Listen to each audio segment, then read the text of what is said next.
సమయంలో ప్రభు యొక్క సన్నిధిలో వ్యక్తిగతంగా ప్రభుని ఆరాధన చేయకమునపు వాక్య పిలుగులు మనం ప్రభుని ఆరాధన చేయటం కొరకై పరిశుద్ధమైన బైబిల్ గ్రంథంలో నుండి కొన్ని లేఖన భాగాలు మనం జ్ఞాపకం చేసుకుందాం. ప్రకటన గ్రంథము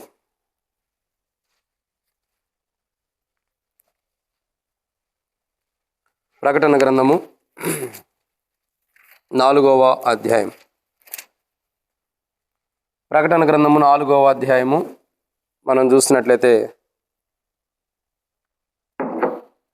మొదటి వచనం. ప్రకటన గ్రంథము 4వ అధ్యాయము మొదటి వచనం. ఈ సంగతులు జరిగిన తర్వాత నేను చూడగా, అదిగో పరలోకమందు ఒక తలుపు తెరవబడి ఉన్నను, మరియు నేను మొదటి వినిన స్వరం బోరధ్వనులే నాతో మాట్లాడగా వింటిని.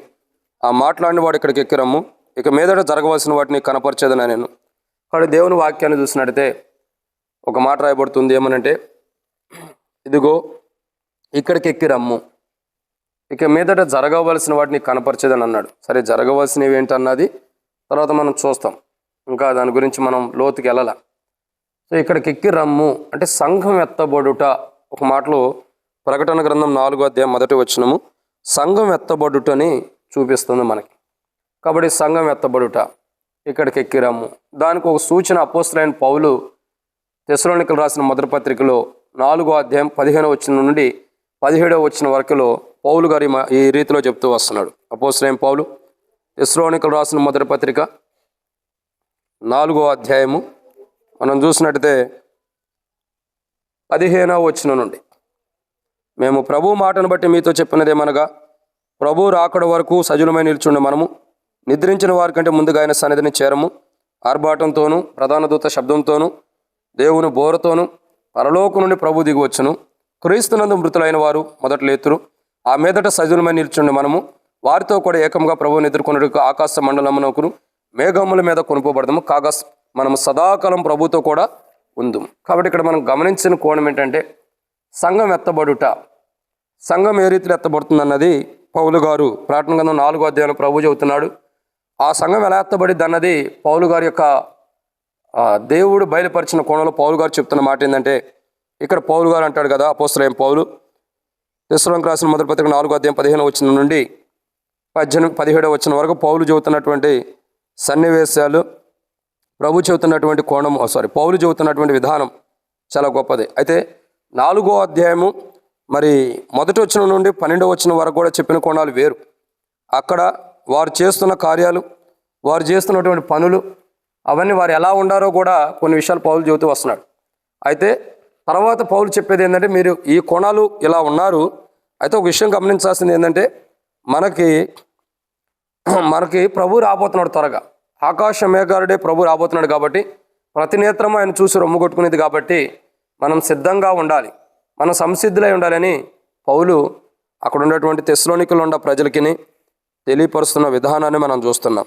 సరే, ఇక్కడ గమనించాల్సిన కోణం ఏంటంటే సంఘం ఎత్తబడుట. ఎవరు ఎత్తబడుతున్నారు అని అంటే బైబిల్లో మనం కొన్ని విషయాలు చూస్తున్నాం. ఎవరు ఎత్తబడుతున్నారు అంటే మొట్టమొదటిగా మరణం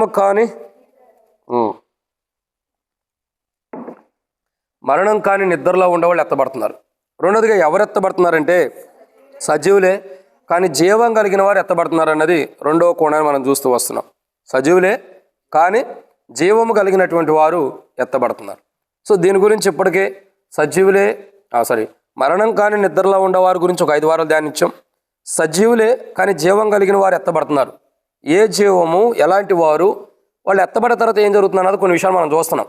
సో ఎవరు ఎత్తబడుతున్నారు అని అంటే సజీవులే కానీ జీవం కలిగిన వారు ఎత్తబడుతున్నారు, రెండో కోణాన్ని చూస్తున్నాం. సో ఆ జీవమును గురించి, సజీవులు అంటే ఎవరు? రక్షణ మార్మోస్ బాప్తిసం పొందిన వారు బైబిల్ ప్రకారం మనం చూస్తాం. సో వారిలో జీవం ఉండాలి, క్రీస్తు యేసు యొక్క జీవం.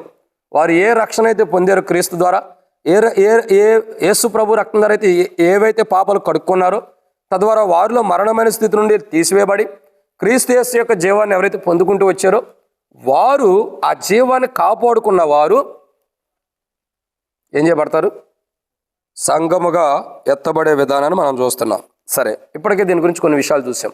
సో ఎవరు ఎత్తబడుతున్నారంటే సజీవులే కానీ జీవం కలిగిన వారు. ఆ జీవం కలిగిన వారు ఎవరంటే మనం యెషయా గ్రంథము 4వ అధ్యాయం 3వ వచనం చూస్తున్నాం. ఎవరా జీవం కలిగిన వారు అని అంటే చూడండి, యెషయా గ్రంథము 4వ అధ్యాయము 3వ వచనం.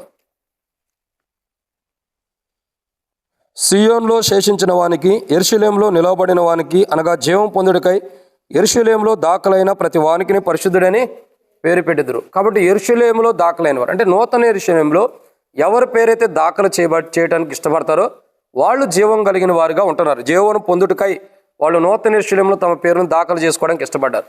సో నూతన యెరూషలేములో తమ పేరు దాఖలు జీవం కలిగిన వారికి ఉండటం కొరకై తమ పేరు దాఖలు చేసుకున్న వారు ఏం చేయబడుతున్నారంటే దానియేలు గ్రంథము 12వ అధ్యాయం 1వ వచనం. దానియేలు గ్రంథం 12వ అధ్యాయం 1వ వచనం. ఆ కాలమందు నీ జనులు పక్షమున నిలుచునట్టి మహా అధిపతియగు మీకాయేలు వచ్చును. అప్పుడు నీ జనులు రాజ్యంగా కూడిన కాలం మొదలుకొని ఈ కాలం వరకు ఎన్నటికీ కలుగునంత ఆపద కలుగును. అయితే నీ జనులలో గ్రంథమందు దాఖలైన వారు ఎవరో వారు తప్పించుకొందురు. అర్థమవుతుందండి. నూతన యెరూషలేములో ఎవరైతే జీవం కొరకై దాఖలు చేసుకుంటారో తమ పేరు అంటే జీవం కలిగిన వారుగా, క్రీస్తు జీవం కలిగిన వారికి ఎవరైతే భూమి మీద జీవిస్తారో వారు రాబోతున్న ఆపదల నుండి తప్పిస్తారు. ఆ ఆపద ఎలాంటిదంటే ఇక్కడ దానియేలు గ్రంథంలో చదివిస్తున్న మాట ఏంటంటే ఈ కాలం వరకు అంటే జనులు రాజ్యంగా కూడుకున్న కాలం మొదలుకొని ఇప్పటి వరకు, ఈ కాలం వరకు అంటే ఇప్పటి వరకు ఎన్నడూ కలగనంత గొప్ప ఆపద రాబోతుంది భూమి మీద. ఆపదల్లో నుండి ఎవరు తప్పించుకుంటారంటే సజీవులై ఉండి క్రీస్తు యేసు యొక్క జీవం కలిగిన వారు రాబోతున్న ఆపద నుండి తప్పించుకుంటారు. సో ఇప్పటికే మనం చాలా విషయాలు చూస్తున్నాం. రాబోతున్న ఆపదలు ఏంటి అని అంటే మనం కొన్ని విషయాలు గత వారం కూడా చూస్తూ వచ్చాం. రాబోతున్న ఆపదలు ఏంటి, ప్రభు ఎలా ఆపదలు అంటే ప్రభు ఎలా తీర్పులు తన శ్రమలు కానీ తీర్పులు కానీ అవన్నీ మానవుడికి అలాంటివి అంటే ఒక ఆపద లాంటివి. సో అలాంటి ఆపదలు రాబోతున్నాయి. వాటి విషయమై గత ఆదివారం ఆరాధనలో కొన్ని విషయాలు చూస్తూ వచ్చాం. ప్రభు వాళ్ళ వర్తమానంలో కూడా ప్రభు యొక్క శరీరంలో పాల్గొనక మునుపు కూడా ఒక 7 విషయాలు మనం జ్ఞాపకం చేసుకుంటూ వచ్చాం. సో ఈ వారం మనం చూసేటటువంటి మాట ఏంటంటే ఇక్కడ దేవుని వాక్యాన్ని మనం చూస్తున్నాం. ఏమని? రాబోతున్న ఆపద నుండి, జనులు రాజ్యంగా కూడుకున్న కాలం నుండి నేటి వరకు కలగనంత గొప్ప ఆపద భూమి మీద రాబోతుంది. ఆపదల గురించి కొన్ని విషయాలు మనం చూస్తున్నాం. అయితే అసలు ఆపదల్లో నుండి ప్రభు మనల్ని రక్షించాడు. ఆపదల్లో నుండి ప్రభు మనల్ని రక్షించాడు. మన మీదకి రాబోతున్న ఆపదల్లో నుండి మనల్ని తప్పించి మనల్ని జీవంగా సజీవులుగా ఉంచి మనలో తన జీవాన్ని ఇచ్చాడు. సో మనల్ని ప్రభు రాబోతున్న ఆపదల్లో ఎటువంటి పరిస్థితుల నుంచి తప్పించాడంటే ఎటువంటి పరిస్థితులను తప్పించేసాడు. ఖచ్చితంగా తప్పించిన ఆ యొక్క అనుభవాలు ఏంటి అని అంటే ఒక 7 విషయాలు మనం చూడొచ్చు. వాటిని మనం చూడక మునుపు ప్రభు నడిపింపు కొరకే చిన్న ప్రార్థన. మమ్మల్ని మిక్కిలిగా ఎక్కువగా ప్రేమించిన ప్రియ పరలోకపు తండ్రి, మీకు వందనాలు. మీరు ఇచ్చిన కృపకే వందనాలు. ఈ సమయంలో తండ్రి కొన్ని మాటలు వాక్యం ధ్యానిస్తున్న సహాయం చేయండి. దాసుడు కానీ యజమానుల వైపు చూస్తున్నట్టు, దాసుడు కానీ యజమానుల వైపు చూస్తున్నట్టు మా కొరకు మీ వైపు వీక్షిస్తున్నగా సహాయం అనుగ్రహించండి. దయచేసి నీ ప్రజల పక్షాన్ని నీకున్న దయచొప్పున దయతను జ్ఞాపకం చేసుకుని నాతో మాట్లాడండి. దేవా, శత్రు కార్యాలు, శత్రు ఆలోచనలు లయపరచండి. సమయంలో తండ్రి వర్తమానం ధ్యానిస్తాను సహాయం చేయండి. నేనైతే ఏమాత్రం యోగ్యత లేనివాడిని, నీ యొక్క నామాన్ని బట్టి నిలబడి వర్తమానం ధ్యానిస్తాను. నేను అర్హత లేనివాడిని, దౌర్భాగ్యుని, దుష్టుని, నిష్ప్రయోజకమైన వాడిని, ఎన్నిక లేనివాడిని, పాపాత్మని ఒప్పుకుంటున్నా తండ్రి. నా చేతులు, నా చూపులు, నా తలంపులు, నా ఆలోచనలు, నా కళ్ళ ద్వారా, నా పెదవుల ద్వారా, నా మాటల ద్వారా, నా స్వరము ద్వారా తండ్రి ఎన్నో పాపాలు చేసిన వాడిని ఒప్పుకుంటున్నా, క్షమించండి. మీ నామాన్ని నిలబడతాను కూడా యోగ్యత లేని వాడిని క్షమించండి. అయితే ప్రభా, కింద కూర్చొని ప్రజలకంటే నేను ఏమాత్రం యోగ్యుని కాను. వారికంటే నేను కింద కూర్చున్న వారికంటే నేను యోగ్యుని కానని ఒప్పుకుంటున్నా. అయితే ప్రభా, నీ యొక్క కృపచేతను నిలబెట్టి దాసుడు కానీ యజమానుల వైపు చూస్తున్నట్టు, దాసుడు కానీ యజమానుల వైపు చూస్తున్నట్టు మాకున్న మీ వైపు వీక్షిస్తాను. మీరే సహాయం గురించి మహిమ పొందండి. దయచేసి నీ ప్రజల పక్షాన్ని నీకున్న దయచొప్పున దయతను జ్ఞాపకం చేసుకుని నాతో మాట్లాడి అక్కడ తీర్చమని వచ్చి నీ ప్రజలందరూ బట్టి స్తోత్రములు ప్రభు. రావాల్సిన వారిని త్వరపెట్టి తీసుకురండి. మధ్య మార్గంలో ఉండే వారు సకాలం నడిపించండి తండ్రి. ఎవరికి టపాయిలకి వెళ్ళి జరగకుండా సాయం చేయండి. ఈ కూడికి ఎంతో దీవించండి, ఈ వర్తమానం ఎంతో దీవించండి. ఆరాధించక మునుపు మా జీవితాలకు అవసరమైన మాటలు బయలుపరచండి. ఎట్లు మిమ్మల్ని ఆరాధించాలో, ఎట్లు మిమ్మల్ని స్తుతించాలో వాక్య వెలుగులో మాకు బయలుపరిచి మహిమ పొందమని, మాతో మీరు మాట్లాడి మహిమ పొందమని తండ్రి. ఈ వాక్యానుసారంగా మాత్రమే మేము మిమ్మల్ని గణపరిచి ఆరాధించే వరకు స్థిరపరిచి మహిమ పొందమని యేసు ప్రభు నామములో ప్రార్థన చేస్తున్నాను తండ్రి, ఆమేన్. కాబట్టి ఇక్కడ దేవుని వాక్యాన్ని చూసినట్లయితే దానియేలు గ్రంథం 12వ అధ్యాయం 1వ వచనం, యెషయా గ్రంథం 4వ అధ్యాయం 3వ వచనం, తర్వాత ప్రకటన గ్రంథం 4వ అధ్యాయం 1వ వచనం. అదే రీతిలో అపోస్తలుడైన పౌలు తెస్సలోనికీయులకు రాసిన మొదటి పత్రిక 4వ అధ్యాయంలో 15వ వచనం కాడి నుంచి చూస్తున్న 17వ వచనం వరకు కూడా ఇవన్నీ సంఘం యొక్క ఎత్తబాటులో ఎవరు ఎత్తబడుతున్నారు, రాబోతున్న ఆపదలు ఏంటి, వాటి నుండి ఎలా ప్రభు తప్పిస్తున్నాడు అన్నవి సూచనగా కొన్ని మాటలు ఇక్కడ మనం చూస్తూ వస్తున్నాం. ఇది వాస్తవాలు. ఒక మాట చెప్పాలంటే ఇదేదో దాచబడిన విధానం కాదు, కానీ పబ్లిక్గా అంటే దేవుడు ఉన్నట్టుగా బయట పెట్టేశాడు. ఒకప్పుడు ఆయన కుమారుడు యొక్క శిలువ మరణాన్ని, ఆయన ఈ లోకానికి వచ్చి ఎలా చనిపోతాడన్నది అది ఒక మర్మంగా దేవుడు దాచిపెట్టాడు. ఎందుకంటే ఆ మర్మంగాని బయలుపరచబడితే ప్రజల జీవితాల్లో రక్షణ రాకుండా సాతాను అడిగించేవాడు ఆ శిలువ కార్యాన్ని. సో దేవుడు ఏం చేశాడంటే ఆ మర్మాన్ని దాచిపెట్టాడు. శిలువ జరిగిన తర్వాత ఇక దాన్ని ఆపడానికి అవకాశం లేదు కాబట్టి ఇప్పుడు అసలైన మర్మాలు దీని తర్వాత జరగబోయేవి, ఆ శిలువ మరణంలో పాలు పంపులు పొందిన వారికి ఏం బహుమానాలు వస్తున్నాయో అవన్నీ కూడా దేవుడు బయలుపరుస్తూ వస్తున్నాడు. ఇది మర్మము బయలుపరచబడినటువంటి సన్నివేశాలు. సరే, ఇక్కడ మనం చూసినట్టయితే సజీవులే కానీ జీవం కలిగిన వారు ఎత్తబడుతున్నారు. వారు నూతన యెరూషలేములో తమ పేరు దాఖలు చేసుకున్న వారు, అట్లా దాఖలు చేయబడిన వారు ఎత్తబడుతున్నారు. అయితే ఈడ ప్రకటన గ్రంథం 8వ అధ్యాయం 8-9 వచనాలు మనం ఒకసారి చూసినట్లయితే, ప్రకటన గ్రంథం 8వ అధ్యాయం 8-9 వచనాలు. రెండవ దూత బోర ఊదినప్పుడు అగ్ని చేత మడుచున్న ఒక పెద్ద కొండ వంటిది ఒకటి సముద్రంలో పడవేయబడిను. అందువలన సముద్రంలో 3వ భాగం రక్తమాయను, సముద్రంలోని ప్రాణం గల జంతువుల్లో 3వ భాగం చచ్చెను, ఓడలలో 3వ భాగము నాశనమాయను. ఇక్కడ మనం చూస్తున్న మాట ఏంటంటే, ఇక్కడ ప్రకటన గ్రంథం 8వ అధ్యాయం 8-9 వచనములలో జరుగుతున్నటువంటి ఆపదలు, ఇటువంటి ఆపదల్లో నుండి ఆయన తన శిలువ ద్వారా మనం రక్షించిన వాడుగా ఉంటాడు. ప్రకటన గ్రంథం 8వ అధ్యాయం 8-9 వచనాల్లో జరగబోతున్న ఆపదల్లో నుండి, అవి శ్రమలు అవ్వచ్చు, అవి దేవుని తీర్పులు అనొచ్చు, లేదంటే ఇంకేమన్నా సరే, అలాంటి పరిస్థితుల్లో నుండి, వస్తున్నటువంటి ఆపదల్లో నుండి ఆయన ఇటువంటి ఆపదల్లో నుండి ఆయన తన శిలువ మరణం ద్వారా మనం రక్షించిన వాడుగా ఉంటాడు. మన జీవితాల్లో వేటి నుండి రక్షించాడంటే, ఇది మన తర్వాత జరగబోతుంది. అసలు ఆయన మనల్ని ఎటువంటి ఆపదల నుంచి రక్షించాడంటే మొట్టమొదటిగా మనం చూడొచ్చు. ఈ 2 వచనాలు చదివినట్లయితే ప్రకటన గ్రంథం 8వ అధ్యాయం 8-9 వచనాలు. రెండవ దూత బోర ఊదినప్పుడు అగ్ని చేత మండుచున్న పెద్ద కొండ వంటిది ఒకటి సముద్రంలో పడవేయబడును. అందువల్ల సముద్రంలోనే 3వ భాగం రక్తమాయమని, సముద్రంలోనే ప్రాణం గల జంతువుల్లో 3వ భాగం చచ్చెను, ఓడలో 3వ భాగము నాశనమని. సో వీటికి వ్యాఖ్యానంలో రాయబడిన మాటలు ఏంటంటే, ఈరోజు ఈ యొక్క 2 వచనాలను ఆధారం చేసుకుని మనం దరిదాపు 14 మాటలు మనం జ్ఞాపకం చేసుకుంటూ వస్తాం. ఆరాధనలో ఒక 7, ప్రభు వల్ల వర్తమానంలో ప్రభు యొక్క శరీరంలో పాల్గొనక మునుపు ఒక 7. సో మొట్టమొదటి చూసినట్టయితే ఈ 2 వచనాల గురించి వ్యాఖ్యానంలో రాయబడినటువంటి సన్నివేశాలు ఏంటంటే, మొదటిగా ప్రకటన గ్రంథం 8వ అధ్యాయం 8వ వచనం ప్రకారం ఇక్కడ రాయబడుతున్న మాట, రెండో దూత బోర ఊదినప్పుడు అగ్ని మండుచున్న పెద్ద కొండ వంటిది ఒకటి కనబడుతుంది. దీనికి వ్యాఖ్యానంలో రాయబడిన విధానం ఏంటంటే, కలుషితం అవుతుంది. ఏమవుతుందండి? రక్తం కలుషితం అయిపోతుంది. అంటే ఇక్కడ గమనించాల్సిన కోణం ఏంటంటే, ఇప్పుడు దేవుని ఆపద, దేవుని తీర్పు, దేవుని యొక్క విధానం వస్తున్న సన్నివేశాన్ని చూడగా ఆ ఆపద ఎలా ఉండబోతుందంటే, ఆ ఆపదను బట్టి ఒక రకంగా చెప్పాలంటే అసలు ఆ ఆపద ఎందుకు వస్తుంది అన్నది కూడా మనం చూసినట్లయితే కలుషితం అయిపోయిన విధానాన్ని బట్టి కూడా వస్తుంది. అది కలుషితమై వస్తుంది. భూమి మీద మనుషులు కూడా కలుషితమైపోతున్నారు. సో ఇక్కడ గమనించాల్సిన కోణం ఏంటంటే, మొట్టమొదటిగా ఆ గొప్ప ఆపదలు, ఆ భయంకరమైన ఆపదల నుండి ప్రభు తన కలువరి శిలువ రక్తం ద్వారా కడిగి రక్షిస్తూ వచ్చాడు. కానీ ఆయన రక్షించిన విధానం చూడగా వేటి నుండి రక్షించాడంటే, మొట్టమొదటిగా కలుషితమైన మన జీవితాన్ని, దేని నుండి? కలుషితమైపోయిన మన జీవితాన్ని. అంటే మన జీవితం చూడగా ఈ లోకంలో, ఈ లోక పాపములో, ఈ లోక ఆశల్లో, ఈ లోక కోరికల్లో, ఈ లోకంతో మనం కూడా దేవుని బిడ్డలమై ఉండి, దేవుని ద్వారా సృష్టించబడిన వారమై ఉండి, దేవుడు తన స్వరూపంలో మనం సృష్టించున్నాడు. అంటే ఆయన స్వరూపంలో ఆయన ద్వారా సృష్టించబడిన వారమైనప్పటికీ దేవుని బిడ్డలుగా భూమి మీద జీవించలేక లోకంలో జీవిస్తూ లోకంలో కలిసిపోయిన వారు ఉన్నాం. అందుకే దాన్ని అంటారు కలుషితమైపోయినటువంటి జీవితం. ఏదండి? కలుషితమైపోయింది, దాంట్లో కలిసిపోయినటువంటి జీవితం. ఒక మాట చెప్పాలంటే, పాలు నీళ్లు ఎలా కలిసిపోయి ఉంటాయో అవి 2 కలుషితమైపోయినాయి అని అర్థం. ఇక్కడ బయట తీయటం అన్నది అవి కాచి ఆరబెట్టి తోడేసి అది పెరుగుగా మారేటప్పుడే దాంట్లో ఉన్న నీళ్ళు బయటకు వస్తాయి తప్ప మిగతా కనబడిద్దా మనకి? మనం వెతికినా దొరకదు. కానీ ఇక్కడ గమనించాల్సిన కోణం ఏంటంటే, మానవుడి జీవితము కలుషితం అయిపోయింది. మానవుడి జీవితం పాపం లోకంలో కలుషితం అయిపోయినప్పుడు ఈ కలుషితమైపోయినటువంటి మానవుడి జీవితాన్ని ఆయన తన కలువరి శిలువ యొక్క రక్తం ద్వారా పరిశుద్ధపరిచి పవిత్రపరిచి ఆ కలుషితమైనటువంటి జీవితాన్ని ఏం చేశాడు? విడుదలిస్తున్నాడు. తద్వారా రాబోతున్న ఆపద నుండి, ఆయన కలువరి శిలువ యొక్క మరణం ద్వారా రాబోతున్నటువంటి గొప్ప ఆపద నుండి మనం తప్పించబడిన వారు ఉన్నాం. సో మొట్టమొదటిగా కలుషితమైపోయినటువంటి మన జీవితాన్ని బట్టి రాబోతున్న గొప్ప ఆపద నుండి మనం తప్పించబడుతున్నాం. ఇది మొదటి కోణం.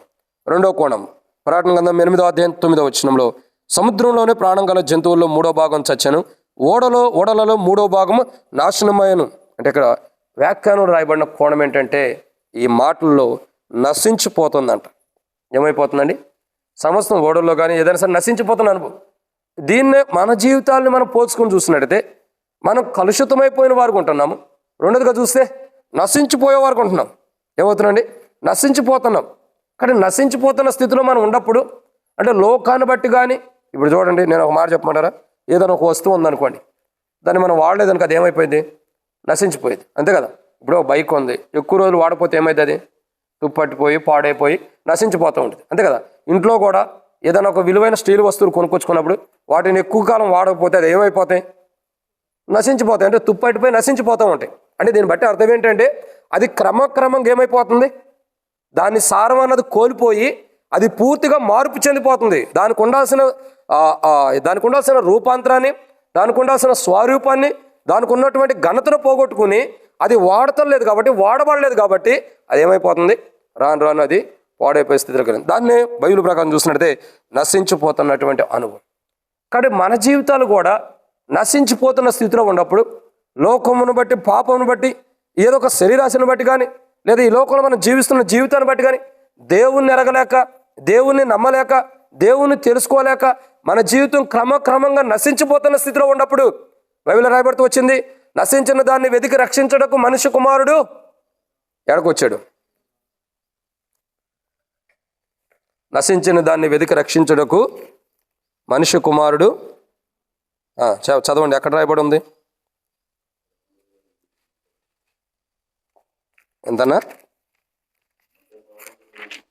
11:28. అది కాదన్నది, అది ప్రయాసపడి భారం మోస్తున్న సమస్యలారా నా యొద్దకు రండి, నేను మీకు విశ్రాంతినిస్తానన్నది అది.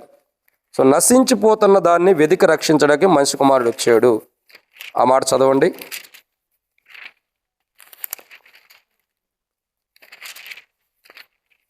ఇక్కడ మనం గమనించాల్సింది ఏంటంటే మన జీవితాల్లో నశించిపోతున్నటువంటి స్థితిని ఆయన వెతికి రక్షించడానికి లోకానికి మానవుడిగా వచ్చినటువంటి అనుభవాన్ని మనం చూస్తున్నాం.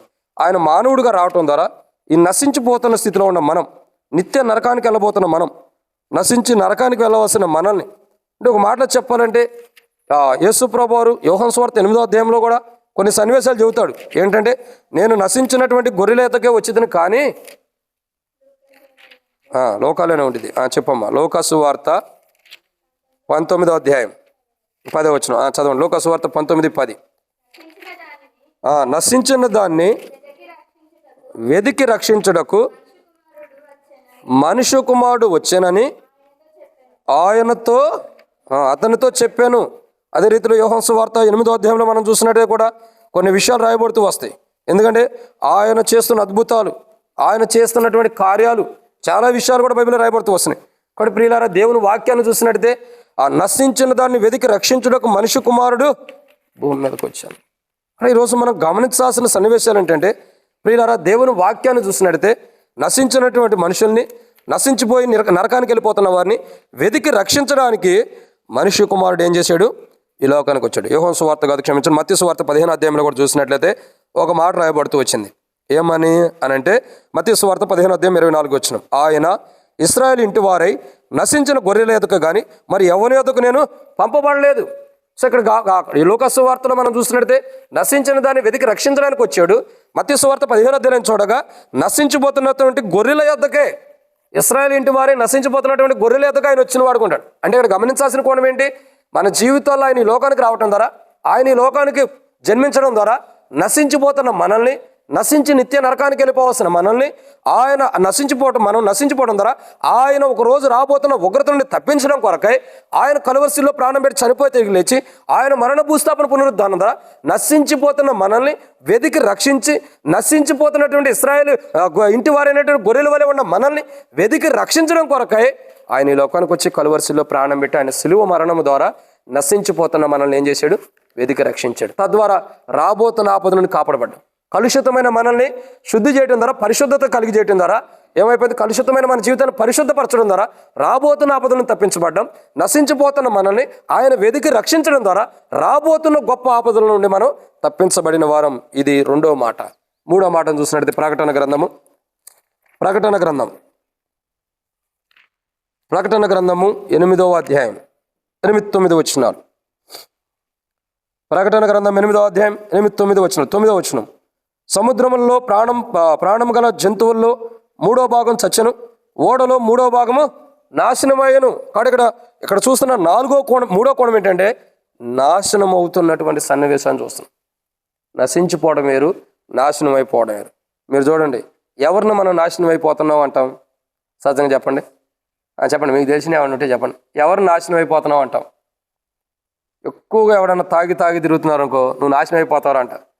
ఎక్కువగా ఎవడన్నా లోకంలో తిరుగుతున్నాడు ఇంకేమంటావు, నువ్వు నాశనం అయిపోతావు అంటావు. ఇంకా సహజంగా మన ఇంట్లో ఎవరన్నా ఏదైనా చేశారనుకో, మనకు నచ్చని చేశారనుకో, నువ్వు నాశనం అయిపోతావు అంటావు. నాశనం అయిపోవటం అంటే అర్థం ఏంటి? చచ్చిపోవటమా? అది మెయిన్ రీజన్. అసలు దేనికి పనికి రాకుండా పోతామని అర్థం. అసలు దేనికి పనికి రాకుండా అంటే ఇక్కడ గమనించాల్సిన కోణం ఏంటంటే, నశించిపోతున్న మనల్ని, తర్వాత నాశనం అయిపోతున్న మనల్ని యేసు ప్రభు వారు మనం నాశనం అయిపోతే, ఓ రోజు మన జీవితం సరిగా లేదు కాబట్టి, పరిశుద్ధమైన జీవితం లేదు కాబట్టి మనం నాశనం అయిపోతున్నప్పుడు పాపాన్ని బట్టి కానీ, లోకాన్ని బట్టి కానీ, దాంట్లో జీవించిన జీవితాన్ని బట్టి కానీ, అపవిత్రమైన జీవితాన్ని బట్టి కానీ మనం నశించిపోబోతున్నాం. కాబట్టి నశించిపోబోతున్న మన జీవితాన్ని ఆయన వెతికి రక్షించడం కొరకై మనిషి కుమారుడికి లోకానికి వచ్చి మన కొరకై ఆయన కలవరిశిలో ప్రాణం పెట్టి ఆయన సిలువ త్యాగము ద్వారా నశించిపోతున్న మనల్ని వెతికి రక్షించి రాబోతున్న ఆపద నుండి ఏం చేశాడు? ఆయన తప్పించాడు. గొప్ప ఆపద, ఈ భూమి మీదకి రాబోతున్నటువంటి గొప్ప ఆపదల్లో నుండి పరలోకంలో జీవం కలిగిన వారికి, నూతన యెరూషలేము మన పేరు జీవం కలిగిన వారిగా లిఖించేదట ఆయన చేసి, ఆ చేయడం కొరకై, లేదా పరలోకంలో జీవం కలిగిన వారికి మన పేరు లిఖించడం కొరకై, ఆ లిఖించబట్టడానికి అవసరమైన జీవితం మనలో లేదు కాబట్టి కలుషితమైన మన జీవితాన్ని కడిగి, నశించిపోతున్న మన జీవితాన్ని శుద్ధి చేసి, సరిచేసి, ఇంకా బాగు చేసి, నాశనం అయిపోతున్న మన జీవితాన్ని తిరిగి, పతనమైపోతున్న మన జీవితాన్ని తిరిగి కట్టి ఆయన కలువరి శిలువ ద్వారా మన జీవితాన్ని సరిదిద్ది ఇప్పుడు ఏం చేశాడు? రాబోతున్న గొప్ప ఆపదల నుండి తప్పించడం కొరకై నూతనమైన యెరూషలేములో మన పేర్లు జీవం కలిగిన వారుగా దాఖలు చేసుకోవడానికి మనకి ఏమాత్రం అవకాశం లేదు కాబట్టి ఆయన కలువరి శిలువ రక్తం ద్వారా, ఆయన కడగడం ద్వారా నూతన యెరూషలేములో మన పేర్లు దాఖలు చేయబడుతున్నాయి, వీరు జీవం కలిగిన వారని. సో ఆ జీవం కలిగిన వారిని దాఖలు చేయబడటం ద్వారా ఇప్పుడు ఏం జరిగింది? రాబోతున్న ఆపదల నుండి తప్పించబడదాం. తప్పించబడ్డాం ఆల్రెడీ. కారణము ఆయన కలువరి శిలువ రక్తం ద్వారా. ఆయన రక్తం ద్వారా మనం కడగటం ద్వారా ఏమవుతుందండి? నూతన యెరూషలేములో జీవం కలిగిన వారిగా మన పేరు లిఖించబడతాం. ఆ లిఖించబడటం ద్వారా ఏమవుతుంది? భూమి మీద కలుషితమైన మన జీవితము శుద్ధి చేయబడుతుంది, నశించిపోతున్న మన జీవితము తిరిగి కట్టబడుతుంది, ఇంకా నాశనం అయిపోతున్న మన జీవితము ఇంకా సమకూర్చబడి తిరిగి మళ్ళీ పునర్ప్రారంభం చేయబడుతూ వచ్చింది. ఇంకా 4వదిగా చూసినట్లయితే ప్రకటన గ్రంథం 8వ అధ్యాయం 9వ వచనమే, సముద్రంలోని ప్రాణం గల జంతువుల్లో 3వ భాగం చచ్చెను, ఇంకా ఓడల్లో 3వ భాగము నాశనమయ్యను. ఈ మాటకు అర్థం ఏంటంటే ప్రయాణములు. ఓడలో అని అంటే ఒక మాట చెప్పాలంటే దేవుని వాక్యం చూసినట్టయితే ప్రయాణములు ఏంటండి? ప్రయాణం. సో ప్రయాణములు ఉన్నప్పుడు, ప్రయాణం అన్నది మనం ప్రయాణం చేస్తున్నప్పుడు మన మీద తీవ్రత ఎక్కువ ఉండేదంట. అనేకమైన తీవ్రత, అది దేవుని ఉగ్రత సంబంధించిందా లేదా ఇంకోటి తీవ్రత ఎక్కువ ఉండేది. అంటే మన ప్రయాణంలో మనకెంతో తీవ్రతగా మనకు నష్టం వచ్చేది. మన ప్రతి ప్రయాణంలో, మనం అడుగేసే ప్రతి అడుగులో, మనం వెళ్ళే ప్రతి ప్రయాణంలో, అంటే ఈ లోకంలో మనం ప్రయాణం చేస్తున్నాం కాబట్టి దేవుని రాజ్యంలోకి, దేవుని వనములోకి, పరలోక రాజ్యానికి మనం ప్రయాణం చేయటం కొరకై ఈ లోకం అనే ప్రయాణంలో ఉన్నప్పుడు వస్తున్న తీవ్రత, దేవుని ఉగ్రత నుండి ఆయన తప్పించి, ఆయన కలువరి శిలువ రక్తం ద్వారా మనం కడిగి ఆయన తప్పించి ఇప్పుడు ఏం చేస్తున్నాడు? నూతన యెరూషలేములో జీవం కలిగిన వారికి మన పేర్లు దాఖలు చేసుకోవడానికి అవకాశం ఇచ్చి రాబోతున్న ఆపదల నుండి తప్పిస్తున్నాడు. చూడండి ప్రభు ఎంత గొప్పవాడు, ఎంత గొప్పవాడు అంటే ఆయన ఆలోచనలు అవి అగోచరమైనవి, ఊహకు మించినటువంటి ఆలోచనలు. మానవుడు ఎంత పరీక్షించినా మానవుడికి అర్థం కాని రీతిలో ఉంటాయి అన్ని గొప్ప ఆలోచనలు. ఆయన చనిపోయాడు కలువరి శిలువలో అంటే ఏదో ఆయన ప్రాణం పెట్టేసాడు అందరి కొరకు అని అనుకుంటాం. అసలు ఆయన ప్రాణం పెట్టిన విధానం చూడగా చాలా మర్మంతో కూడిన సన్నివేశాలు ఉన్నాయి. ఆయన ప్రాణం పెట్టింది చాలా మర్మంతో కూడినవి. చూడండి, కలుషితమైన వాడిని శుద్ధి చేయడానికి తన ప్రాణం పెట్టాడు, నశించిపోతున్న వాడిని కాపాడటానికి తన ప్రాణం పెట్టాడు, నాశనం అయిపోతున్న వాడిని తిరిగి కట్టడానికి తన ప్రాణం పెట్టాడు, ఇంకా ఈ లోక ప్రయాణం చేస్తూ దైవికమైన ప్రయాణం లేకుండా దేవుని మార్గంలో వెళ్ళకోకుండా ఈ లోక ప్రయాణాన్ని బట్టి నరకానికి వెళ్ళిపోతున్న వాడిని సరిదిద్ది తన ప్రయాణం సరిచేసి ఇప్పుడు ఏం చేశాడు? నూతన యెరూషలేములో తన పేరు దాఖలయ్యేదట్టు. ఇప్పుడు మనం నడిచే మార్గం ఎక్కడికి వెళ్తున్నాం? మందిరానికి వస్తున్నాం అనబాకండి, ఇంటికాడ నుంచి బయలుదేరి మందిరానికి వస్తున్నాం అనబాకండి, మందిరానికి వస్తున్నాం. విశ్వాస జీవితంలో మనం నడిచే ప్రయాణం ఎక్కడికి వెళ్తున్నాం? ఇప్పుడు విశ్వాస జీవితంలో మనం నడిచే ప్రయాణం అంటే నూతన యెరూషలేములో. ఎక్కడండి? నూతనమైన యెరూషలేములో ఏం చేయబడుతుందండి?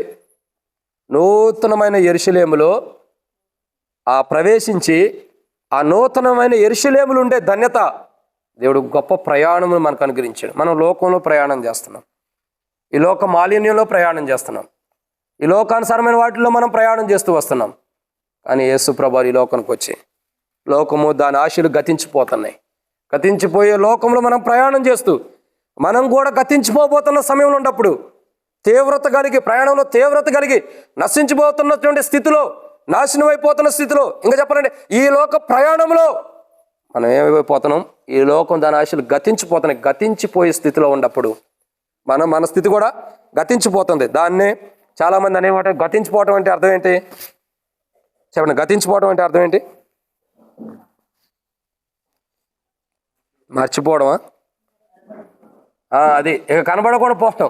మనం కూడా దేవుని బిడ్డలమన్న పేరు, ఆ యొక్క నామము మన మీద ఉండకోకుండా మనం గతించిపోతున్న సమయాల్లో, అంటే మనం దేవుణ్ణి ఎరగట్లేదు, దేవుణ్ణి తెలుసుకోవాలా. రక్షించబడక మునుపు లోకంలో ఉంటూ, పాపలు ఉంటూ, లోకానుసారంగా జీవిస్తూ వచ్చాం.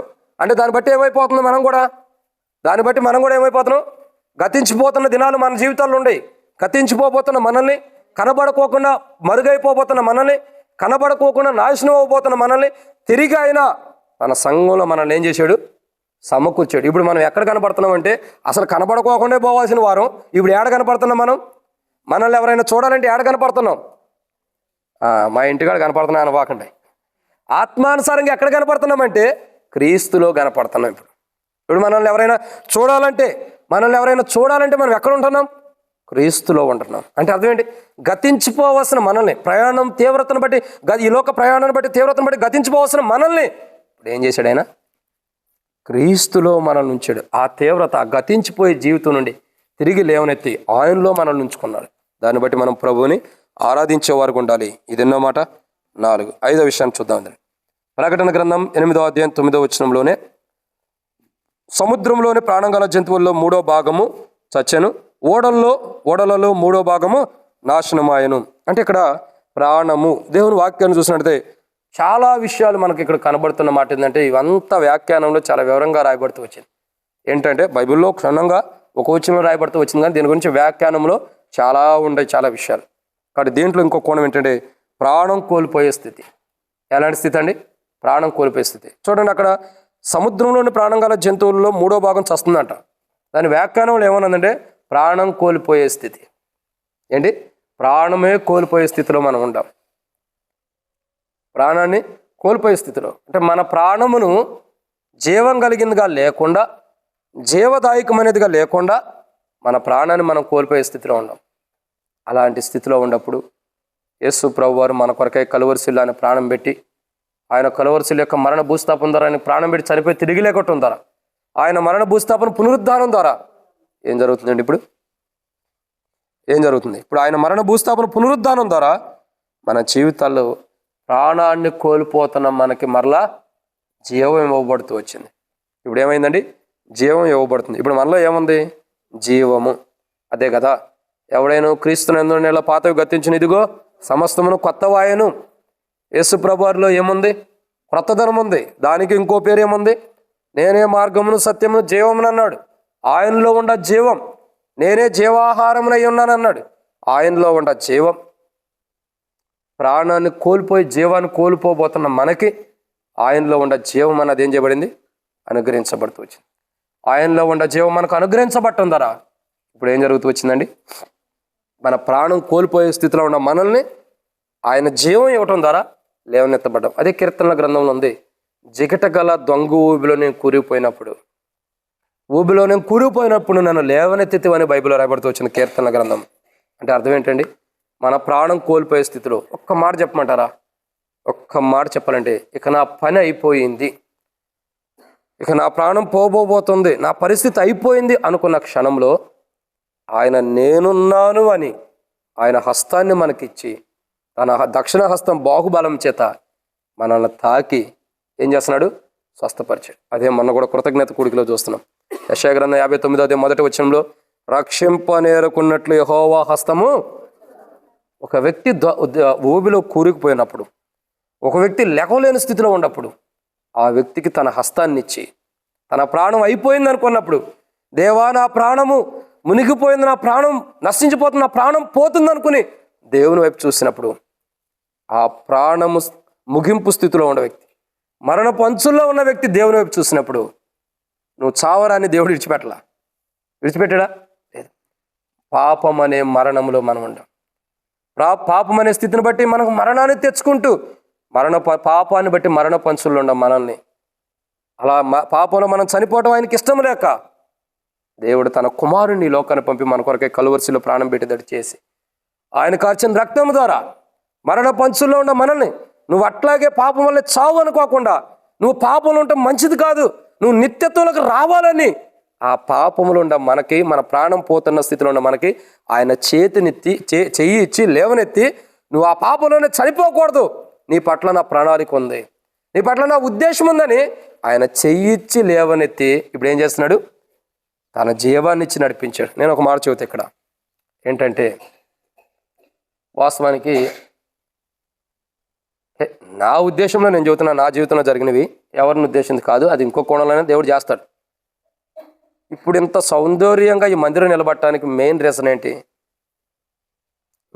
చెప్పండి? మెయిన్ రీజన్ ఏంటి? దేవుడు, ఆయన ప్రణాళిక, ఆయన వాగ్దానం. అవును కదా? సో ఆయన వాగ్దానం ఎవరికి ఇచ్చారంటే మీకు కాదు, నాకు ఇచ్చాడు. ఫస్ట్ ఎవరికి ఇచ్చారు? నాకు ఇచ్చాడు. ఏమని ఇచ్చాడు? నువ్వు ధైర్యం తెచ్చి పని పూనుకొనుము, నేను నీకు తోడై ఉంటాను అన్నాడు.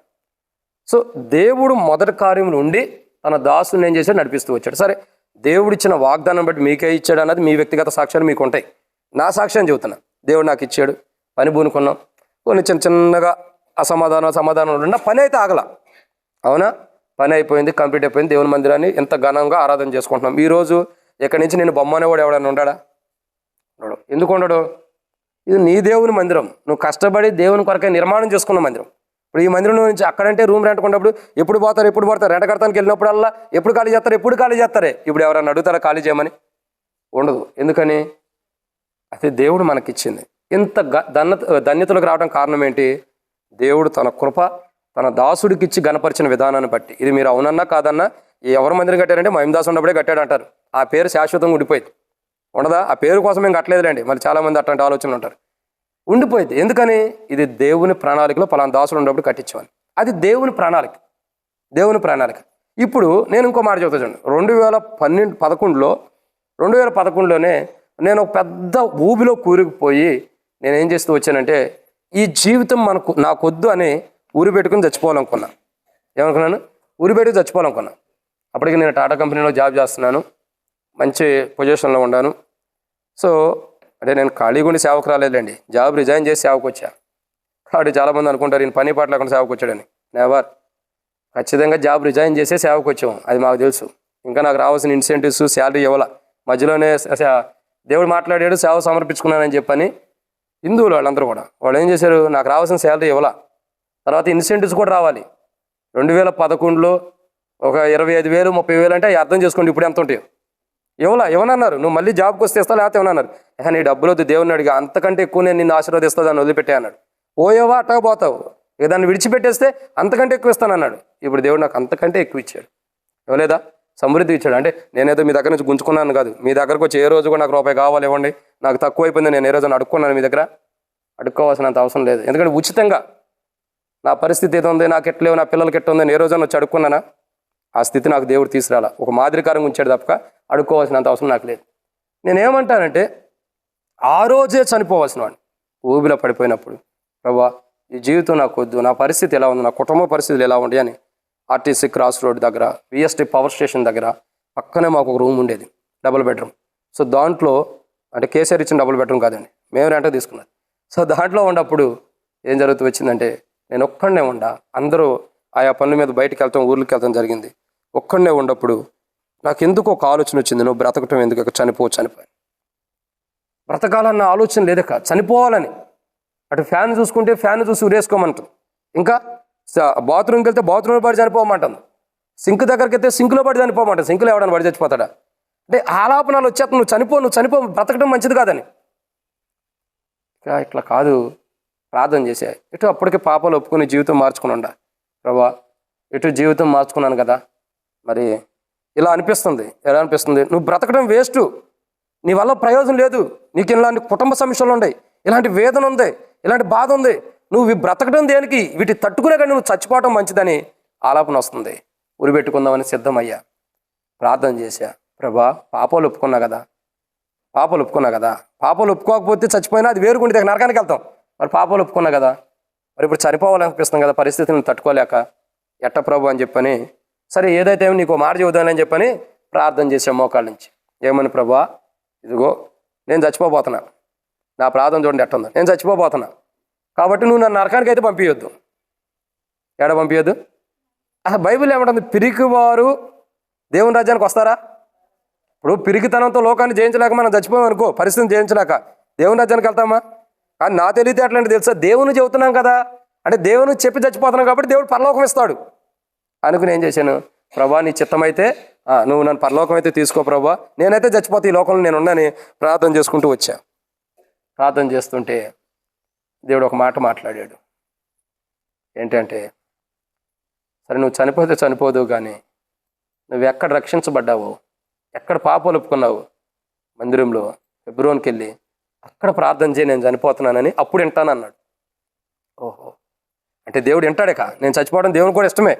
ఆడ ఓ బాధ ఉంది, అరే నా ఇంటి వాళ్ళందరూ కూడా ఏమో పరిస్థితిని బట్టి నేను చనిపోవాలనుకుంటే ఈయన చనిపోమంటాడేంటి అంటే, నువ్వు వాడికి వెళ్ళి ప్రార్థన ఆ తర్వాత చనిపోయిన పర్లేదు అన్నట్టు దేవుడు మాట్లాడుతున్న ఆలోచన నాకు వచ్చేసింది.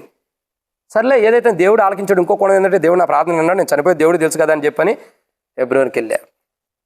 నేను ఎక్కడ కూర్చున్నాను, ఎక్కడ పాపాలు ఒప్పుకున్నాను, ఇప్పటికీ నా ఎదలో తిరుగుతూనే ఉండేది. అక్కడికి వెళ్ళి కూర్చున్నా, ప్రార్థన చేశా. ప్రభా, ఇవి నా పరిస్థితులు, నా కుటుంబ పరిస్థితులు, నా ఇంటి పరిస్థితులు, నా జీవితంలో జరుగుతున్న పరిస్థితులు ఇవి, వీటిని నేను తట్టుకోలేకపోతున్నా, ఈ ఉపద్రవాలు నేను జయించలేకపోతున్నా, వీటిని జయించే శక్తి నాకు లేదు ప్రభా, నా వల్ల కాట్లా, నేను చావే మంచిది అనుకుంటున్నా, వీటికంటే నేను చనిపోవడానికి ఇష్టపడుతున్నా ప్రభు అని ప్రార్థన చేసుకుని బయటకు వచ్చా. బయటికి రాగానే ఒక బ్రదర్ వచ్చాడు, నేను ఎన్నోసార్లు చెప్తూ వచ్చా. ఒక బ్రదర్ వచ్చాడు, వచ్చి అది యూత్ క్యాంప్ సమయంలో ఒక బ్రదర్ వచ్చి అన్నాడు, బ్రదర్ ఎక్కడికి వెళ్తున్నావు అన్నాడు. ఇంకెక్కడికి వెళ్తున్నా, చచ్చిపోవడానికి వెళ్తున్నా అంటే ఊరుకుంటాడా, ఎవరైనా ఒప్పుకుంటాడా? నేనేమన్నానంటే, అదే ఇంటికి వెళ్తున్నా బ్రదర్ అన్న. ఖాళీ అన్న అన్నాడు. చచ్చిపోయేవాడు ఖాళీ కాక బిజీ ఉంటే ఎందుకు చచ్చిపోతాడు, ఖాళీయే బ్రదర్ అన్న. సరే ఓ పని చేయండి బ్రదర్, మందిరంలో ఒక చిన్న పని చేస్తావా అన్నాడు. ఫోన్లే, దేవుడు ఇది మేలు చేస్తున్నట్టు ఉంటాడు, సచ్చే లోపల మంచి పని చేస్తే ఇంకా పరలోక రాజ్యానికి వెళ్ళిపోతాంలే, అందుకే దేవుడు ఇది అనుమతించాడు అనుకున్నా. అప్పుడు ఏం చేశానంటే, నాలాంటి ఏమంటారు అజ్ఞానులు చాలామంది ఉంటారు, అందుకని ఇది చెబుతుంది. సరే చచ్చిపోయే లోపల దేవుని కొరకు మంచి పని చేస్తే ఏమైంది, పరలోకానికి వెళ్తాం, అందుకే దేవుడి పని అప్పగిస్తున్నాడేమో అనుకుని సరే బ్రదర్ చేస్తానన్న. ఓకే రామ్మన్నాడు. తీసుకెళ్తే ఓ చిన్న పని అన్నాడు. తెల్లారిన తర్వాత 9:30, 10 దాకా పని చేస్తూనే ఉన్నాం. సాయంకాలం 4 గంటలకు వెళ్ళాను నేను. తెల్లవారుజామున తెల్లారిన తర్వాత 8, 9 దాకా పని చేస్తూనే ఉన్నాం.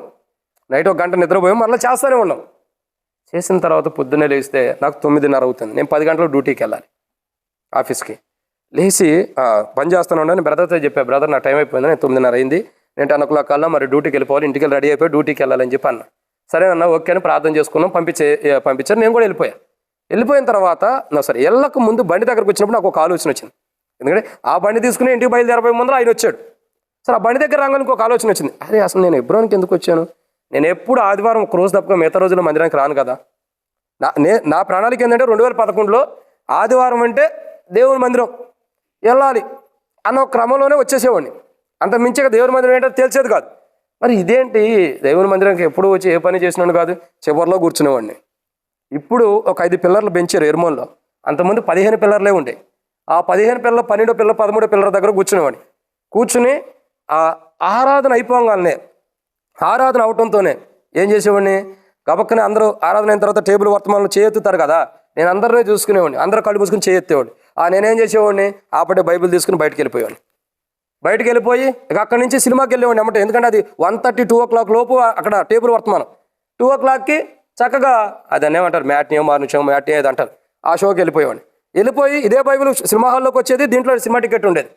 ఇదే బైబిల్ మందిరానికి కూడా వచ్చేది. ఆ టికెట్ తీసుకుని మళ్ళీ సినిమాకి వెళ్ళి సాయంత్రం 5, 6 అప్పుడు బయటకు వచ్చి హ్యాపీగా ఉండ డబ్బులని అవ చేసుకుని దేవుని మందిరానికి వెళ్ళాను, సినిమాకి ఎంజాయ్. నా 2 పనులు జరిగినాయని హ్యాపీగా ఇంటికాడ రెస్ట్ తీసుకుని లేకపోతే బిర్యానీ తిని పడుకునేవాడు.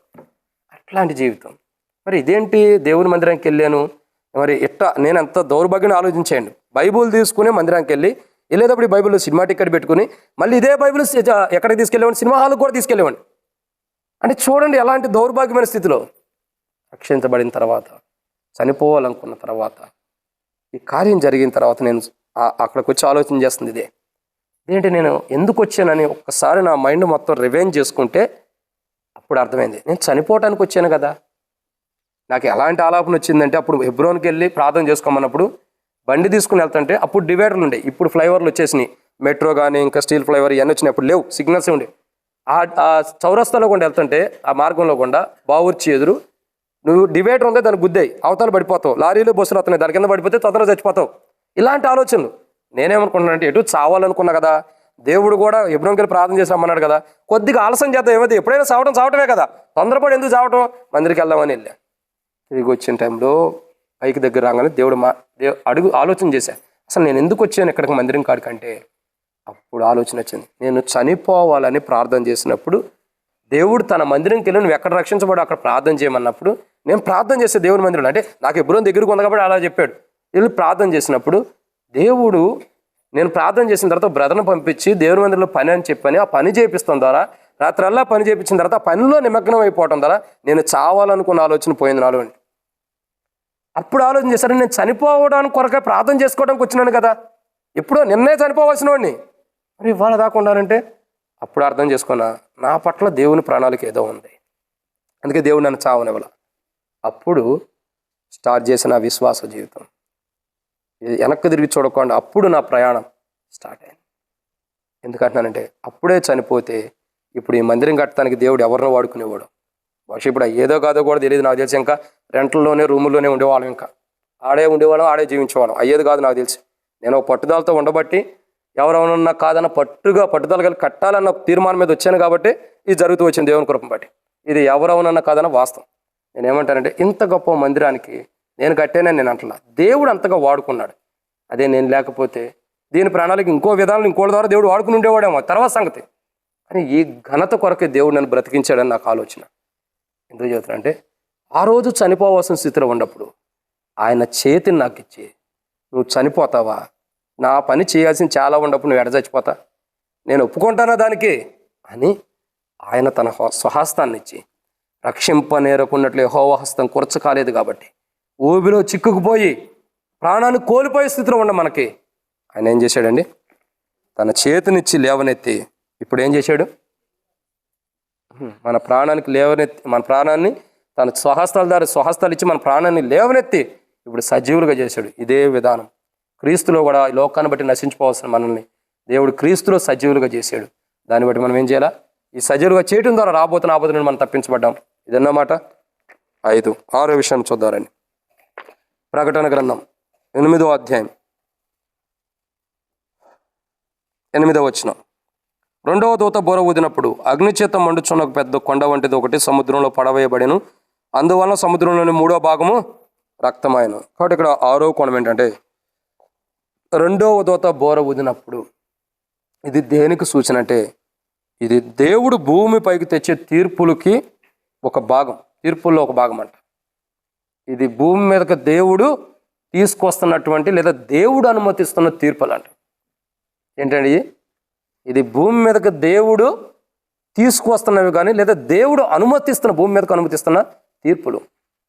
యేసు ప్రభు వారు కలువరిశిలో ప్రాణం పెట్టడం ద్వారా, ఆయన మన కొరకే కలువరిశిలో ప్రాణం పెట్టి చనిపోయి తిరిగి లేటం ద్వారా రాబోతున్న గొప్ప దేవుని యొక్క తీర్పు, ఆ గొప్ప ఆపద నుండి మనం ఏం చేయబడ్డాం, ఈరోజు తప్పించబడ్డాం. దానికి కారణం మన ప్రభువైన యేసుక్రీస్తు ప్రభు. యేసు ప్రభు వారు కలువరిశిలో ప్రాణం పెట్టడం ద్వారా, ఆయన మరణ భూస్థాపన పునరుద్ధానం ద్వారా మనం ఏం చేయబడ్డామంటే ఒక గొప్ప దేవుని యొక్క తీర్పుల్లో నుండి, భూమి మీదకి రాబోతున్న దేవుని తీర్పులో నుండి తప్పించబడ్డాం. అదే బైబిల్ రాయబడుతూ వచ్చింది, ఇప్పుడు మనం మరణములో నుండి జీవంలోనికి దాటించాను. మరణం తప్పించుట యెహోవా వశం అని రాయబడుతూ వచ్చింది బైబిల్ గ్రంథంలో. నాకు అసాధ్యమైనది ఏమైనా ఉన్నదాన్ని సెలవిచ్చాడు. నిజమే, ఆయనకు అసాధ్యమైనది లేదు, సమస్తము సాధ్యమే. ఆయనకు అసాధ్యమైనదంటూ కూడా ఏమీ లేదు, సమస్తం సాధ్యమే. కాబట్టి మరణములో నుండి మనల్ని జీవంలోకి దాటించి రాబోతున్న దేవుని తీర్పును బట్టి మనకు రాబోతున్న మరణం నుండి ఆయన ఇప్పుడు ఏం చేశాడు, జీవంలోనికి దాటించి మనల్ని సజీవులుగా ఉంచి ఒక గొప్ప ఆపద నుండి మనం తప్పించి రాబోతున్న దేవుని తీర్పుల్లో నుండి మనల్ని తప్పించి, ఆ తప్పించడం కొరకే మన కొరకే ఆయన కలువరిశిలో ప్రాణం పెట్టి, ఆ నూతన యెరూషలేములో జీవం కలిగిన వారికి మన పేరును లిఖించి రాబోతున్న దేవుని ఆపదల నుండి, దేవుని తీర్పుల నుండి మనం తప్పించి నూతన యెరూషలేములో జీవం కలిగిన వారుగా ప్రభు సిద్ధపరిచి ఒక నూతనమైన సంఘముగా మనం ఎత్తబడే వరకు మనల్ని సిద్ధపరిచినందుకై ప్రభుని ఆరాధించాలి. ఇది 6వ కోణం. 7వ విషయాన్ని చూద్దానండి. ప్రకటన గ్రంథం 8వ అధ్యాయం 8వ వచనం. 2వ దూత బోర ఊదినప్పుడు అగ్ని చేత మండుచున్న పెద్ద కొండ వంటిది ఒకటి సముద్రంలో పడవేయబడును. అందువల్ల సముద్రంలోని 3వ భాగము రక్తమాయను. కాబట్టి 7వ మాట ఏంటంటే, ఒక్క మాటలో సముద్రంలోని 3వ భాగము రక్తమైంది, పెద్ద కొండ వంటిది ఒకటి పడవేయబడుతుంది. అంటే దీనికి అర్థం ఏంటంటే, శత్రువు యొక్క అధికారం అన్నది కూలదోయబడిందని అర్థం. ఒక మాటలో చెప్పాలంటే శత్రువు యొక్క అధికారం, మన జీవితాల వ్యాఖ్యానంలో ఇలా ఉంది, శత్రువు యొక్క అధికారం. సో శత్రువు యొక్క అధికారం, ఇంకో కోణం కూడా ఉంది, తర్వాత టేబుల్ వర్తమానం చెబుతాం. శత్రువు యొక్క అధికారం నుండి, శత్రువు అధికారం మన మీద ఉన్నప్పుడు ఏం జరిగిద్ది? మనం జీవం లేని వారిగా ఉంటాము, తర్వాత నరకానికి వెళ్ళిపోతాం. ఇప్పుడు మనం శత్రువు యొక్క అధికారం కింద ఈ లోకంలో ఉన్నప్పుడు యేసు ప్రభు ఈ లోకానికి వచ్చి కలువరిశిలో ప్రాణం పెట్టి ఆయన చనిపోయి తిరిగి లేటం ద్వారా, ఆయన మరణ భూస్థాపన పునరుద్ధానం ద్వారా శత్రువు యొక్క అధికారంలో నుండి మనల్ని తప్పించి ఇప్పుడు మనమే అధికారం చేసేవారిగా ప్రభు సిద్ధపరిచాడు. దానికి సూచన ఏంటి చెప్పమంటారా? ప్రకటన గ్రంథం 20వ అధ్యాయం. శత్రు యొక్క అధికారం నుండి ఆయన తప్పించి మనమే అధికారం చేసేటట్టు చేస్తున్నాడు. ప్రకటన గ్రంథం 20వ అధ్యాయం, ప్రకటన గ్రంథము 20వ అధ్యాయం 6వ వచనం. ఈ మొదటి పునరుద్ధానంలో పాలు గలవారు ధన్యులు, పరిశుద్ధులైందురు. ఇట్టి వారి మీద రెండో మరణము అధికారం లేదు. వీరు దేవునికి క్రీస్తుకుని యాజకులై క్రీస్తుతో కూడా 1000 సంవత్సరములు. ఇప్పుడు మనం ఏంటి? మన భటులమా, దాసులమా, పని చేసేవారమా, లేదా దాసత్వంలో ఉండేవారమా, లేదా రాజులమా? చూడు, దేవుని నిత్యమైన ప్రణాళిక చూడండి. శత్రు అధికారం కింద మనం ఉన్నప్పుడు ఆ శత్రు అధికారం నుండి మనల్ని విడిపించి ఇప్పుడు మనమే అధికారం కలిగిన వారుగా, మనమే రాజ్యం వెళ్ళేవారుగా. ఒక మాట చెప్పాలంటారా? మాట చెప్పండి. మనల్నే అధికారులుగా చేశాడు దేవుడు. ఎవరిని చేశాడు? మనల్నే. మనం ఒకప్పుడు శత్రు అధికారం కింద ఉన్నాం. ఇప్పుడు దేవుడు ఏం చేశాడు? ఆయన కుమారుడైన యేసు ప్రభు కలువరిశిలో ప్రాణం పెట్టడం ద్వారా, ఆయన చనిపోయి తిరిగి లేటం ద్వారా, ఆయన మరణ భూస్థాపన పునరుద్ధానం ద్వారా మనం శత్రు అధికారం కింద ఉన్న మనల్ని విడిపించి ఇప్పుడు మనమే శత్రువు పైన అధికారం చేసే ధన్యత ప్రభు ఇచ్చాడు. ఇప్పుడు మనం ఎవరమే? ఇంకా భటులు మీ దాసులమని చెప్పకండి, అది ఎప్పుడో ప్రభు మార్చేసాడు. ఇప్పుడు నీవు నేను ఎవరమంటే సహజమైన మనుషులం కాదు. మరి ఎవరం అంటారా? అంటారు ఖచ్చితంగా. దానికి అర్థం ఏంటి చెప్పమంటారా? ఒకప్పుడు శత్రు అధికారం కింద ఉన్నవారం, ఇప్పుడు మనం ఎలాంటి వారం? శత్రువు పైన అధికారం కలిగినటువంటి వారు. ఒక మాట చెప్పాలంటే, నిన్ను ఆయన స్వరక్తం ద్వారా కడిగిన నాడే నువ్వు ఎలాంటి వారంటే శత్రువు పైన అధికారం కలిగిన అధికారాన్ని ఆయన రక్తం ద్వారా నీకు ఇచ్చేసాడు. ఇప్పుడు శత్రువు ఏం చేసేది తెలుసా? ఏవి చేసినా నువ్వు శత్రువుని పొమ్మంటే పోయేది, నన్ను వదిలిపెట్టి పొమ్మంటే పోయేది. ఇప్పుడు యేసు ప్రభు ఏం చేశాడు? ఇప్పుడు ఒక వ్యక్తిలో అపవిత్రాత్మలు బట్టి ఉన్నాయి. యేసు ప్రభు వచ్చి ఏం చేశాడు? ఆ యేసు ప్రభు వారు అతనిలో ఉన్న అపవిత్రాత్మలు వదిలించడానికి వచ్చినప్పుడు అవి ఏమంటున్నాయి? దావీదు కుమారుడా, మమ్మల్ని బాధించడానికి ఇప్పుడే వచ్చేవా? కాలం రాకముందే అంటుంది. అంటే లేదా? ఇప్పుడు యేసు ప్రభు ఏమన్నాడు? ఆయన వదిలి వెళ్ళిపోండి, ఆ బిడ్డనగా ఏమైపోయినాయి అయ్యి? ఇప్పుడు ఎవరు అధికారం చేశారు? దెయ్యాలు, అపవిత్రాత్మలు యేసు ప్రభు మీద అధికారం చేసినాయా? ప్రభు అధికారం చేశాడా? ప్రభువే అధికారి. అవును కదా? అవి లోబడ్డాయి. ఆ అధికారాన్ని నీకు ఇచ్చాడు. నీకు నాకు మామూలుగా అయితే రాలేదు, కానీ ఆయన కలువరిశిలో ద్వారా, ఆయన చనిపోవటం ద్వారా ఆయన అధికారాన్ని మనకు పంచిపెట్టాడు. ఒక్క మాటలో అర్థమయ్యే రీతిలో చెప్పమంటారా? ఇంకొక మాటలో, ఒక దేశానికి ప్రధానమంత్రి ఉంటారు, ఒక రాష్ట్రానికి ముఖ్యమంత్రి ఉంటాడు, ఇంకా ఒక మున్సిపాలిటీకి ఒక చైర్మన్ ఉంటాడు, ఒక ఏమంటారు గ్రామానికి ఒక సర్పంచ్ ఉంటాడు. అవునా? వీళ్ళందరూ మెయిన్. గ్రామంలో ఉండే వార్డు మెంబర్ల కంటే సర్పంచ్ మెయిన్, మున్సిపాలిటీ కౌన్సిలర్ల కంటే మెయిన్ ఎవరు? చైర్మన్. ఇంకా చూసినట్లయితే ముఖ్యమంత్రి దగ్గర ఉన్న వారందరూ, ముఖ్యమంత్రి కింద ఉన్న వారందరికంటే కూడా, అంటే ఎమ్మెల్యేస్ కంటే కూడా ముఖ్యమంత్రి మెయిన్ ఇంపార్టెంట్, అంటే మినిస్టర్స్ కంటే కూడా. దేశంలో ఉన్నటువంటి సకలమైన ఎంపీల కంటే కూడా మెయిన్ ఎవరు? ప్రధానమంత్రి. అంటే ఒక హెడ్ ఉంటాడు, ఆయన కింద ఆయన శాఖలుగా కొంతమంది ఉంటారు. ఇప్పుడు నేను చెప్పేది ఏంటంటే, ఒక దేశానికి ప్రధానమంత్రి ఆయన మెయిన్ హెడ్, ఆయన కింద అనేకమైన శాఖలు కలిగిన మంత్రులు ఉంటారు. ఒక రాష్ట్రానికి ఒక ముఖ్యమంత్రి ఉంటాడు, ఆయన మెయిన్ హెడ్ ఆ రాష్ట్రానికి, ఆయన కింద అనేక మంది మంత్రులు ఉంటారు. అవునా? ఇట్లా ఏమంటారంటే, ఒక వ్యక్తి ఉంటాడు, ఆ వ్యక్తి పనులో ఆ వ్యక్తి ఒకటి చేయకోకుండా ఆ వ్యక్తి పనిని అందరికీ పంచేదాడు. కొంతమంది కొన్ని భాగాలుగా పని చేయడానికి తన పనిని పంచుతాడు. అయితే తనకే అధికారం ఉందో ఆ అధికారాన్ని వీళ్ళకి ఇస్తూ ఉంటాడు. నేను ఏమంటానంటే, ఒక దేశ ప్రధానికి ఉన్న అధికారంలో కొంత తన కింద ఉన్న మంత్రులకు ఇస్తున్నప్పుడు అదే అధికారం కలిగిన వారు వాళ్ళు జీవిస్తారు. అట్లాంటప్పుడు దేవుడు తన సార్వభౌమ అధికారంలో మనల్ని పాలివారుగా చేశాడు. ఇప్పుడు ఆయన హెడ్, ఆయన కింద ఉన్న మనము మీరు అనుకోవచ్చు మినిస్టర్లు అవ్వచ్చు, ఏదైనా సరే వాట్ ఎవర్, మినిస్టర్లే అనుకోండి. ఇప్పుడు ఏమవుతుంది, ఆయనకే అధికారం ఉందో మనకు అధికారం ఇచ్చాడు. ఆయన అధికారంలో మనల్ని పాలు పంపులు చేసి ఇప్పుడు ఏం చేశాడు, మనము సాతాను యొక్క అపవాది యొక్క అధికారంలో కాకుండా, శత్రువు యొక్క అధికారంలో కాకుండా ఆ శత్రువు పైన మనమే అధికారం చేసేవారుగా చేశాడు. అదే యేసు ప్రభు శిష్యులు అంటారు, అయ్యా మోగదయం పెట్టిన పిల్లవాని తండ్రి యేసు ప్రభు దగ్గర తీసుకొచ్చినప్పుడు, అయ్యా నీ శిష్యుల దగ్గర తీసుకొచ్చిన వారి వల్ల కాలు ఇది వదిలేయటం, నీ వల్ల అయితే చేయమన్నప్పుడు నేను చేస్తానని నమ్ముతున్నావంటే నమ్ముతున్నాను ప్రభు అంటాడు. అయితే సాతాను నాకు అవిశ్వాసం తీసుకొస్తుంది, అప్రామకం తీసుకొస్తుంది, అది రాకుండా కాపాడు ప్రభు అని ప్రార్థన చేసినప్పుడు యేసు ప్రభు అంటాడు, దాన్ని అతను వదిలిపెట్టి వెళ్ళమనగానే అపవిత్రాత్మ విలవల్లాడించి వెళ్ళిపోయింది. శిష్యులు అడుగుతారయ్యా ఎందుకు మాకు ఇది సాధ్యం కాలేదంటే ఇది ప్రార్థన వల్లనే. సో ఆ వారిలో ఉన్న ఉపవాస ప్రార్థన తర్వాత పేతురు యోహాను దేవాలయంకి ఎక్కిపోతుంటే అపోస్తల కార్యంలో మనం చూసినట్టయితే ఒక ఎవరు ఎక్కడ ఉంది, కుంటివాడు ఉన్నాడు. కుంటివాడే కదా, కుంటివాడు అవునా కదా. వాడు ఏం చేశాడు, ఏదైనా ఎత్తాడని ఎదురు చూశాడు. అప్పుడు పేతురు యోహాను ఏమంటున్నారు, ఒకప్పుడు వాళ్ళకి అధికారం లేదు, కానీ ఉపవాస ప్రార్థన ద్వారా యేసు ప్రభు కృపను బట్టి అనుగ్రహించబడిన తర్వాత ఇప్పుడు వీళ్ళు ఏమంటున్నారు, మత్తయి సువార్తలోనే వాళ్ళు వెళ్ళగొట్టలేకపోయారు. కానీ ఇక్కడ చూసినట్టయితే అపోస్తల కార్యం 2వ అధ్యాయంలో చూసినట్టయితే మా దగ్గర వెండి బంగారం లేవు కానీ నజరేయుడైన యేసుక్రీస్తు నామమున లేచి నడవమనగానే వాళ్ళు నడుస్తూ వెళ్తున్నారు. మరి ఈ అధికారం ఎక్కడి నుంచి వచ్చింది? ఆ పుట్టుకతో వచ్చిన కుంటి బలహీనత పోగొట్టే అధికారం ఎక్కడి నుండి వచ్చింది? ఆయన ఇచ్చాడు అధికారం. అంటే ఒక రోగాన్ని పోగొట్టే అధికారం, ఒక అపవిత్రాత్మను పోగొట్టే అధికారం, ఓ దెయ్యాన్ని పోగొట్టే అధికారం, సర్వ మానవాడు పాపం నుండి బయటకు వచ్చే అధికారం కూడా దేవుడు తన బిడ్డలకు ఇస్తూ వచ్చాడు. అంటే చూడండి ఎంత గొప్ప అధికారం. శత్రు అధికారం కింద ఉండి శత్రు ఏం చేయమంటే అది, వాడు ఏం చేయమంటే అది చేసే అధికారం కింద ఉన్నాం మనం. కానీ ఇప్పుడు ఆయన కుమారుని రక్తం ద్వారా కడగబడి ఇప్పుడు శత్రు అధికారం నుండి మనం తప్పించబడి మనమే అధికారం చేసే ధన్యత దేవుడు మనల్ని అధికారులుగా స్థిరపరిచాడు. తద్వారా ఈ అధికారులుగా స్థిరపరచడం ద్వారా మన పేరు నూతన యెరూషలేములో జీవంలో దాఖలు చేయబడింది. కాబట్టి ఇప్పుడు ఏం చేయబడుతుందండి, రాబోతున్న ఉగ్రత నుండి మనం తప్పించబడి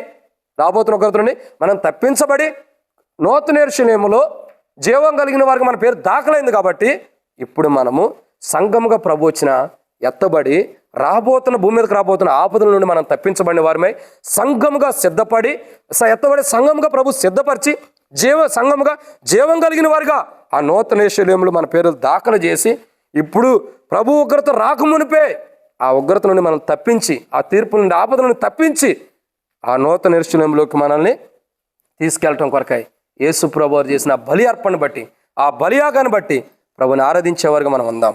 7 విషయాలు ఆయన నూతన యెరూషలేములో మన పేర్లు జీవం కలిగిన వారుగా దాఖలు చేయటం కొరకై మన కొరకైన కలువరిసిలో ప్రాణం పెట్టాడు. అయితే అంతకుముందు మన జీవితం చూడగా మొట్టమొదటిగా ఎలా ఉంది, కలుషితం అయిపోయింది. 2 నశించిపోతుంది. 3 నాశనం అవుతుంది. 4 ఈ లోక ప్రయాణంలో తీవ్రత, అంటే ఈ లోక ప్రయాణంలో వచ్చే నష్టం. 5 ప్రాణం కోల్పోయే స్థితి. 6 దేవుని తీర్పులు తెచ్చుకోబోతున్న స్థితి. 7వదిగా శత్రు అధికారం. వీటన్నిటి నుండి ఆయన కలువరిసిలో ప్రాణం పెట్టి చనిపోయి తిరిగి లేవడం ద్వారా వీటన్నిటి నుంచి మనం విడిపించి నూతన యెరూషలేములో మన పేర్లు దాఖలు అయ్యేటట్టు జీవం కలిగిన వారిగా దాఖలు చేసి ఆయన రక్తం ద్వారా మనం కడిగి నూతన యెరూషలేములో మన పేర్లు దాఖలు చేసి సంఘముగా ఎత్తబడేటట్టు చేసి కడబోర మోకంగానే మన సంఘంగా ఎత్తబడతాము. తర్వాత ఇటువంటి స్థితిలో ఉన్నవారు భూమి మీద సంఘంగా ఎత్తబడిన తర్వాత ఇటువంటి స్థితిలో ఎవరు ఉంటారో వాళ్ళు దేవుని తీర్పులోకి వెళ్తున్నారు.